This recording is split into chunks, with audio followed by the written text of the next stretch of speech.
بسم اللہ الرحمن الرحیم۔ ناظرین اکرام، مالٹے کا رس خون کی کمی کو دور کرتا ہے۔ ایسے لوگ جو کمزور ہوں اور وہ موٹے ہونا چاہیں تو وہ روزانہ 3 کھجوریں دودھ کے ساتھ کھا لیا کریں۔ کھانے کے فوراً بعد پانی مت پئیں ورنہ کھانا دیر سے ہضم ہوگا۔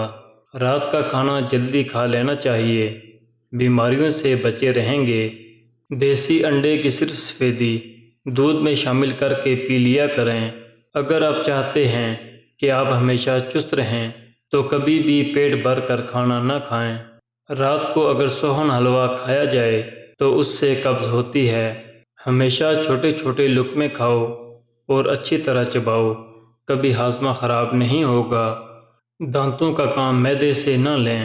گندم کی بنی چیزیں کم کھاؤ اور پھل کا زیادہ استعمال کرو، صحت مند رہو گے۔ پانی پینے کے بعد کچھ دیر تک آپ کو پیشاب نہ آئے تو اس کا مطلب ہے کہ آپ کے مثانے میں گرمی ہے۔ روٹی کو دودھ میں ڈبو کر کھا لینے سے اندرونی بیماریاں دور ہو جاتی ہیں۔ چھوٹے بچوں کو نہار منہ شہد چٹاؤ گے تو بچہ تندرست ہوتا چلا جائے گا۔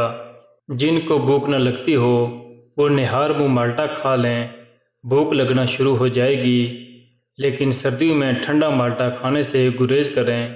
جن کو سانس کے پھولنے کا مسئلہ ہو وہ آڑو کا استعمال کریں، بیماری دور ہو جائے گی۔ گرم پانی صحت کے لیے مفید ہے۔ 1 سیب روزانہ کھا لینے سے آپ تمام بیماریوں سے محفوظ رہیں گے۔ انگور گردوں میں پتھری نہیں بننے دیتا۔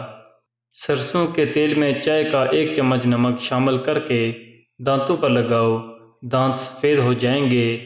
ناظرین کرم، گلیسرین کے چند قطرے تازہ دودھ میں شامل کر کے چہرے پر لگانے سے چہرے کے داغ دھبے دور ہو جاتے ہیں اور چہرے کی جلد نکھر جاتی ہے۔ اگر آپ 17 سال جیسے جوان نظر آنا چاہتے ہیں تو بادام اور اخروٹ کو پیس کر دودھ میں ملا لیں اور اس کا پیسٹ چہرے پر لگا لیا کریں۔ ٹماٹر میں لہسن اور لیموں کا رس ڈال کر چہرے کا مساج کریں، چہرے کی چھائیاں اور داغ دھبے ختم ہو جائیں گے۔ کھجور کھانے سے ذہنی دباؤ میں کمی آتی ہے۔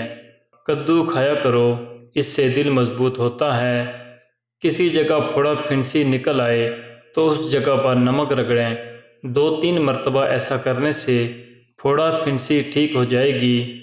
ناظرین اکرام، اگر آپ کو بھیڑ کاٹ لے تو متاثرہ جگہ پر مٹی کا تیل 2-3 بار لگانے سے درد میں فوری کمی آ جاتی ہے اور سوجن بھی نہیں ہوتی۔